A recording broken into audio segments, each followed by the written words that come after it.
यहाँ से लकड़ी डालने का व्यवस्था है और जैसे ही एक जगह आग जलाइएगा एक बार में 12 चूल्हा जलेगा और इस पर खाना बनेगा। तो कितना टेक्नोलॉजी था, आज भी हम लोग यहाँ तक पहुँच पाए हैं इस टेक्नोलॉजी तक। जब उसे पता चला कि बिना डायरेक्ट दवा खिलाए हमें ये ठीक कर दिया, इतना ज्ञानी हैं लोग। और ये ज्ञान का केंद्र अगर रहा तो भारत पे शासन करना मुश्किल हो जाएगा। और वह आतताई निहत्थे निर्दोष छात्रों पे आक्रमण कर दिया और भूखी भेड़ियों की तरह सभी को मारने लगा। हजारों छात्र को मौत के घाट उतार दिया गया। आज जानेंगे नालंदा विश्वविद्यालय के बारे में, जो स्थित है बिहार राज्य के नालंदा जिले में। नालंदा रेलवे स्टेशन से मात्र 3 किलोमीटर की दूरी पर ये रहा मेन गेट। इसी गेट के पीछे है वो महान विश्व का विरासत स्थल। और यहाँ पे नालंदा टूरिस्ट गाइड, यहाँ पे मैप के माध्यम से दर्शाया गया है कि कौन सा स्थान घूमने लायक है और कहाँ कहाँ पे है। तो अब चलते हैं इसके अंदर। ये सामने रहा टिकट काउंटर और यहाँ टिकट भारतीयों के लिए 40 रुपया, सार्क और बिमस्टेक देश के नागरिकों को भी 40 रुपया ही लगाएगा, जबकि अन्य देशों के नागरिक का 600 रुपया एक टिकट का दाम है। ये रहा टिकट। 15 वर्ष से कम उम्र के बच्चों को कोई टिकट नहीं लगेगा। मोबाइल एंट्री है, जबकि कैमरा के लिए मात्र 25 रुपया ही एंट्री फी है। और ये रहा सामने वो विश्व का महान विरासत स्थल नालंदा यूनिवर्सिटी, जो आज खंडर के रूप में तब्दील हो गया है। Without ticket you can't enter in this university, so it is very necessary. इस स्थल की खुदाई आर्कियोलॉजिकल सर्वे ऑफ इंडिया ने 1915 से 1937 तक पहली बार और दूसरी बार 1974 से 1982 तक किया था। तो भारत की आन बान शान इस तिरंगे को नमन करते हुए इस धरोहर के अंदर अब प्रवेश करते हैं। ये रहा खूबसूरत वादियाँ, यहाँ का बहुत ही सुंदर दृश्य है। यहाँ पे बोर्ड में कुछ तस्वीरें लगाई गई है जो इस धरोहर की खुदाई से पहले का है। पहले यह धरोहर मिट्टी से दबा हुआ था, देखिए इस तरह से था। इसे एएसआई ने खोद करके निकाला, तब ये इस रूप में दिख रहा है। यह यूनिवर्सिटी विश्व का पहला आवासीय विश्वविद्यालय था, जबकि विश्व का दूसरा सबसे पुराना विश्वविद्यालय था। विश्व का सबसे पुराना विश्वविद्यालय तक्षशिला है, जो अभी पाकिस्तान में चला गया है। भारत में 3 विश्व का सबसे पुराना विश्वविद्यालय था। UNESCO, United Nation Education Scientific Culture Organization. यहाँ इसका डेट लिखा हुआ है 15 जुलाई 2016 में इस विश्वविद्यालय को विश्व धरोहर के रूप में शामिल किया गया। यूनेस्को ने बिहार से 2 स्थल को वर्ल्ड हेरिटेज साइट में शामिल किया है। पहला 2002 में महाबोधि मंदिर जो गया जिले में है, और दूसरा ये नालंदा यूनिवर्सिटी को। ये जो एंट्री गेट है वो ओरिजिनल नहीं है, क्योंकि ओरिजिनल अभी तक ढूंढ नहीं पाया गया है, इसलिए इसको दीवार को काट करके बनाया गया है एंट्री गेट इस यूनिवर्सिटी में प्रवेश करने के लिए। इस विश्वविद्यालय की स्थापना गुप्त वंश के शासक कुमार गुप्त प्रथम ने, जिनका कार्यकाल 415 से 455 ईस्वी तक था, ने 427 ईस्वी के आसपास करवाए थे। इस विश्वविद्यालय पर 3 बार आक्रमण हुआ था।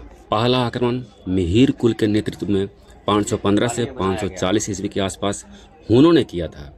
दूसरा आक्रमण 7वीं शताब्दी में गौंड राजवंश ने किया था, पर दोनों बार इस यूनिवर्सिटी का पुनर्निर्माण करवा लिया गया था। विश्वविद्यालय के निर्माण में ईंटों को चूना, सुर्खी माटी, बेल का रस, गुड़, उड़द का दाल आदि के पेस्ट बना करके जोड़ा गया है, जो आज भी हूबहू लगता है। और ये जो देखिए नया में जहाँ पे नया निर्माण कराया गया है वो सड़ रहा है। नए निर्माण में जगह जगह पे दरारें पड़ चुकी है, जबकि आज से 1500-1600 साल पहले जिसका निर्माण हुआ था, जो आज भी डिगा हुआ है, टिका हुआ है। इस यूनिवर्सिटी में 108 हॉस्टल थे और सभी हॉस्टल के सामने एक मंदिर था, और उस मंदिर में भगवान बुद्ध की एक मूर्ति।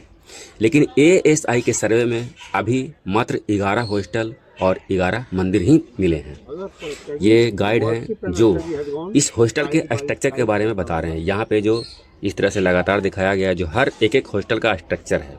हर हॉस्टल में एक पुस्तकालय होता था, 35 क्लासरूम होता था, और एक क्लासरूम में एक ही छात्र रहते थे। ग्राउंड में एक कुआं, खाना बनाने के लिए चूल्हा और लेक्चर देने के लिए हॉल भी हुआ करता था, ताकि स्टूडेंट ध्यान से पढ़ें, इधर उधर उनका ध्यान ना भटके। तीसरा और अंतिम आक्रमण 1200 ईस्वी में आताताई तुर्की अफगान शासक बख्तियार खिलजी ने किया था, जो सबसे भयावह थी। उसके बाद यह यूनिवर्सिटी उभर नहीं सका। इसने आक्रमण के बाद यहाँ के पुस्तकालय में आग लगवा दिया। जो मिनहाज सिराज की किताब तबकाते नासरी के अनुसार 3 महीने तक धू धू कर जलता रहा, जबकि आग 6 महीने तक नहीं बुझा था। जब ये जला था उसका आज भी निशान है। यहाँ का जो ड्रेनेज सिस्टम है, नाली वाला सिस्टम, जो लगभग हड़प्पा से मिलता जुलता है। यहाँ पे जो नाली का स्ट्रक्चर है वो पहले का है, जो इस पे सीमेंट लगाया गया है, मरम्मत करवाया गया है, जो फिलहाल का है। ये स्ट्रक्चर नाली का हड़प्पा सभ्यता से मेल खाती है। और यहाँ पे जो ये 2 रूम दिख रहा है, ये स्नान घर होते थे, बाथरूम।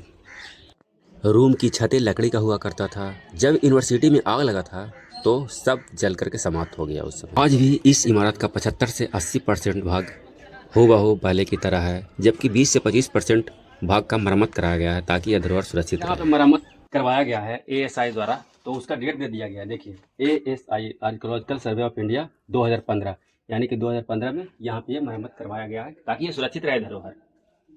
7वीं शताब्दी में चीन के यात्री वेनसांग, जिन्हें यात्रियों का राजकुमार कहा जाता है, हर्षवर्धन के शासनकाल में भारत आए थे और ये 630 से 645 ईस्वी तक भारत में रहे। इसी क्रम में 1.5 वर्ष इस यूनिवर्सिटी में अध्ययन और अध्यापन का कार्य किए थे। ये जो सामने 2 रूम दिख रहा है वो अनाज रखने वाला गोदाम था, यहाँ अनाज रखा जाता था।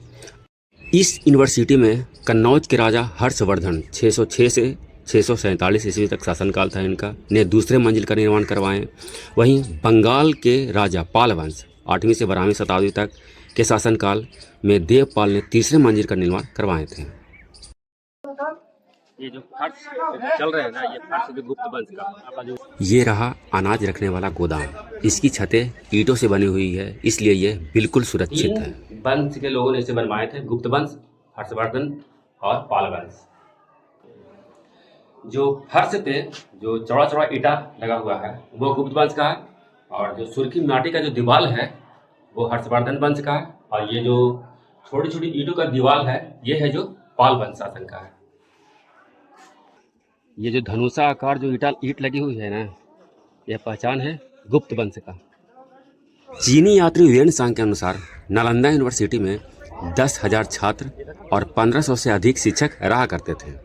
ये लेक्चर देने वाला मंच है। सीढ़ियों से शिक्षक ऊपर जाकर के मंच से लेक्चर देते थे और स्टूडेंट नीचे ग्राउंड में बैठ करके सुना करते थे, और इस तरह से अध्ययन अध्यापन उस समय हुआ करता था, क्योंकि ये आवासीय विश्वविद्यालय था।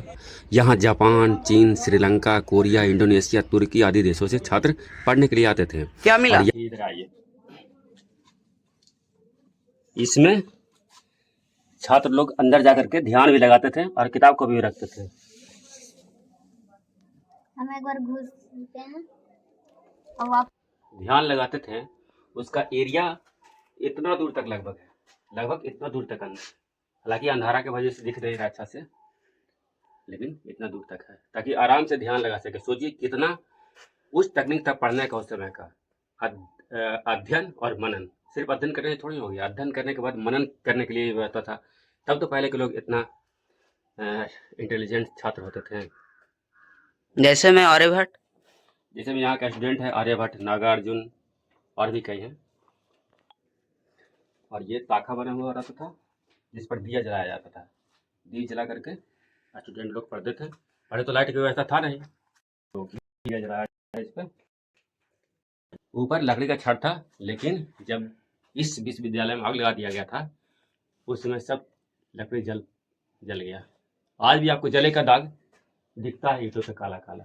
यहाँ पढ़ाए जाने वाले मुख्य विषयों में वेदों का अध्ययन, खगोल विज्ञान, चिकित्सा शास्त्र, बौद्ध सिद्धांत, गणित, ज्योतिषी, धातु की मूर्तियां बनाने का विज्ञान, योग शास्त्र, तर्क शास्त्र आदि शामिल था।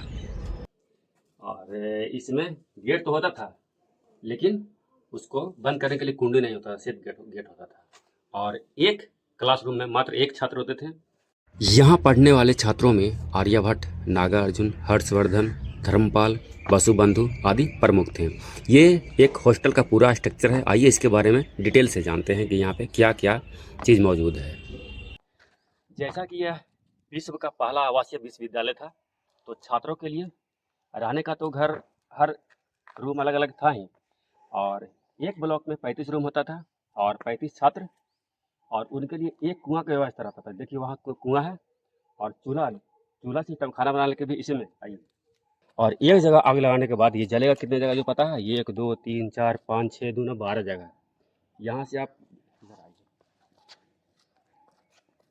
यहाँ से लकड़ी डालने का व्यवस्था है। और जैसे ही एक जगह आग जलाइएगा, एक बार में 12 चूल्हा जलेगा और इस पे खाना बनेगा। तो कितना टेक्नोलॉजी था, आज भी हम लोग यहाँ तक पहुँच पाए हैं इस टेक्नोलॉजी तक। और वहाँ की व्यवस्था भी यहाँ ही है। कहीं जाना नहीं है आपको, अध्ययन करने आए हैं तो केवल अध्ययन पे ही ध्यान दें। प्यास लगा तो पानी यहीं पे, भूख लगा तो खाना यहीं पे, बीमार पड़े तो चिकित्सक यहीं पे इलाज हो जाएगा, कहीं जाने की जरूरत नहीं है। और ये सामने सभी के सभी क्लासरूम ही है, यहीं पे अध्ययन कीजिए, यहीं पर आराम कीजिए, यहीं पे मनन कीजिए और सर्वश्रेष्ठ स्टूडेंट बनिए। और ये रूम है जो लगभग, जो क्लास रूम है जो 10 बाय 10 का एरिया का है, लगभग 10 बाय 10 एरिया का। जितना ये 3500 रूम है ना, 3500 क्लासरूम, जो हर क्लासरूम एक ही तरह का है, कोई में डिफरेंस नहीं है। क्योंकि ये भाव दिखाता है समानता का अधिकार, हर किसी को एक तरह का रूम दिया जाता था। ये है जो मेन स्ट्रक्चर है और ये है जो स्तूप है, भगवान बुद्ध के शिष्य सारिपुत्र का स्तूप है।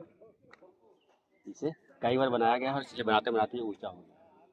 तो इसे नज़दीक से देखते हैं। विश्वविद्यालय व्यवस्थित ढंग से चलता रहा, इसके लिए राजाओं द्वारा 200 से अधिक गांव इस विश्वविद्यालय को दान में दिया गया था और इन्हीं गांवों के कर से यह विश्वविद्यालय चलता था, क्योंकि यहाँ छात्रों की पढ़ाई निःशुल्क होती थी। यूनिवर्सिटी में एडमिशन के लिए एग्जाम यहाँ का कर्मचारी लिया करते थे, तब छात्रों का यहाँ एडमिशन होता था। तो यहाँ का कर्मचारी इतना इंटेलिजेंट थे, तो यहाँ का शिक्षक कितना महान होंगे, ये सोचने वाली बात है।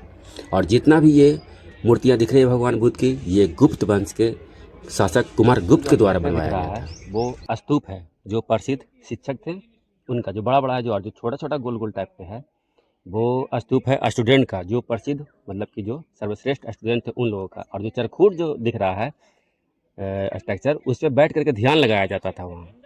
यहाँ के मुख्य पुस्तकालय का नाम धर्मगंज था, जो 3 हिस्सों में था, जिनका नाम रत्नरंजक, रत्नोदधि और रत्नसागर था। यूनिवर्सिटी के नष्ट करने का मुख्य कारण यह था कि एक बार बख्तियार खिलजी असाध्य रोग से ग्रसित हो गया। बड़े से बड़े नीम हकीम को दिखाने के बाद भी वो ठीक नहीं हो रहा था, तो किसी ने बताया कि इस रोग का इलाज इस नालंदा यूनिवर्सिटी में है। लेकिन यहाँ के लोगों से बख्तियार खिलजी इलाज करवाना नहीं चाहता था, फिर भी रोग असाध्य था, इसलिए वह इलाज कराने के लिए तैयार हुआ। तो यूनिवर्सिटी से एक चिकित्सक राहुल श्रीभद्र को बुलाया गया। उससे बख्तियार खिलजी ने कहा कि तुम्हारा दिया हुआ दवा हम नहीं खाएंगे, तुम ठीक कर सकते हो? राहुल श्रीभद्र ने कहा कि हाँ, हम ठीक कर सकते हैं, लेकिन मेरा एक शर्त है। कुरान तो आप पढ़ते हैं, कुरान के कुछ पेज आपको हर रोज़ पढ़ना होगा। खिलजी कुरान पढ़ने के लिए तैयार हो गया। देखते ही देखते बख्तियार खिलजी कुछ ही दिनों में बिल्कुल स्वस्थ हो गया। कुरान पढ़ने के समय वह पेज जब उलटता था तो उंगली में थूक लगाता था और पेज उलटता था, और उस कुरान के पेज पे दवा का लेप लगा हुआ था और वो दवा उसके जीभ से संपर्क होता था और इस तरह से वह ठीक हो गया। जब उसे पता चला कि बिना डायरेक्ट दवा खिलाए हमें ये ठीक कर दिया, इतना ज्ञानी हैं लोग और ये ज्ञान का केंद्र अगर रहा तो भारत पे शासन करना मुश्किल हो जाएगा। और वह आतताई निहत्थे निर्दोष छात्रों पे आक्रमण कर दिया और भूखी भेड़ियों की तरह सभी को मारने लगा। हजारों छात्रों को मौत के घाट उतार दिया गया। कुछ शिक्षक महत्वपूर्ण पांडुलिपि लेकर भागने में सफल हुए। पांडुलिपि उस समय काष्ठपत्र और ताम्रपत्र पर लिखा जाता था। यही कारण है कि इसे जलने में 6 महीने का समय लग गया, क्योंकि मोटा होता था। यह यूनिवर्सिटी 10 किलोमीटर लंबा और 5 किलोमीटर चौड़ा एरिया में फैला हुआ था। अभी तो 1 किलोमीटर लंबा और 1 किलोमीटर चौड़ा एरिया में ही सर्वेक्षण किया गया है ASI द्वारा।